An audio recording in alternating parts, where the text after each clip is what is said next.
मेरा नाम शिल्पी है और मैं उत्तर प्रदेश की रहने वाली हूँ।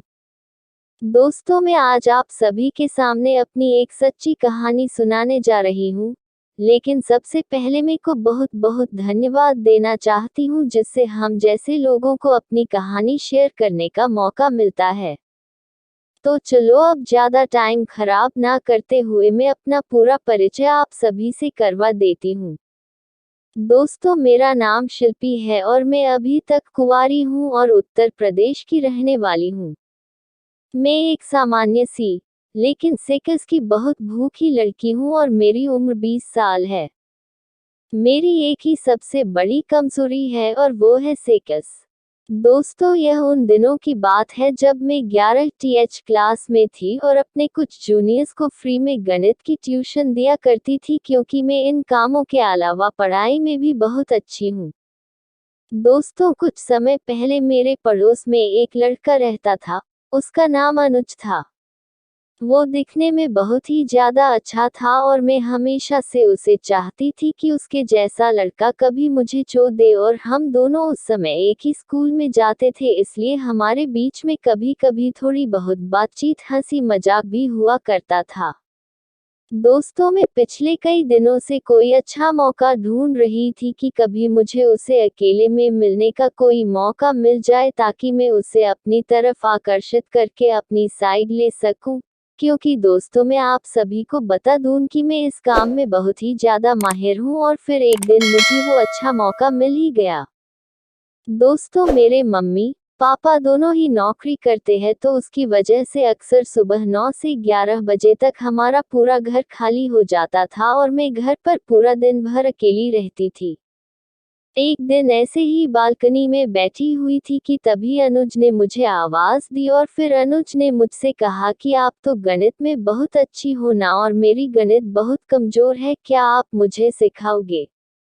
बस फिर क्या था, मैंने मन ही मन बहुत खुश होकर बिना सोचे समझे मौके पर चौका लगा दिया और अब मैंने उससे कहा कि ठीक है, तू आधे घंटे में मेरे पास आ जाना। मेरी तो खुशी का अब कोई ठिकाना ही नहीं था। मैंने फटाफट अपने रूम का सभी इधर उधर बिखरा हुआ सामान ठीक किया और एक मस्त सी नीले कलर की वन पीस पहनी जो मैं हमेशा रात को सोते टाइम पहनती हूँ और अब मैं उसका बहुत बेसब्री से इंतजार करने लगी। तभी मुझे दरवाजे पर लगी हुई बेल की आवाज आई तो मैंने दरवाजा खोला और देखा कि बाहर वो खड़ा हुआ था। वो मुझे उस ड्रेस में देखकर थोड़ा सा हैरान हुआ, लेकिन वो कुछ नहीं बोला। वो बस चकित होकर मुझे देखता रहा। फिर मैंने उससे कहा कि बस ऐसे देखते ही रहोगी या फिर अंदर भी आओगे? मैंने उसे अंदर बुलाया और अब वो सोफे पर बैठ गया, लेकिन उसकी नज़र बार बार मेरे बूब्स और पैरों की तरफ जा रही थी। दोस्तों, मैं आप सभी को बता दूं कि मेरे बूब्स का साइज 32 है। अब तो आप समझ ही गए होंगे कि मैं एक्सपर्ट क्यों हूँ। मैं भी उसकी नज़रों से अब समझ गई कि उसको भी कुछ कुछ हो रहा है। मैंने उसे पानी दिया और दरवाज़ा बंद कर दिया। मैं उसके पास जाकर बैठ गई और मैंने उससे कहा कि तुम मुझे बताओ कि तुम्हें क्या दिक्कत है।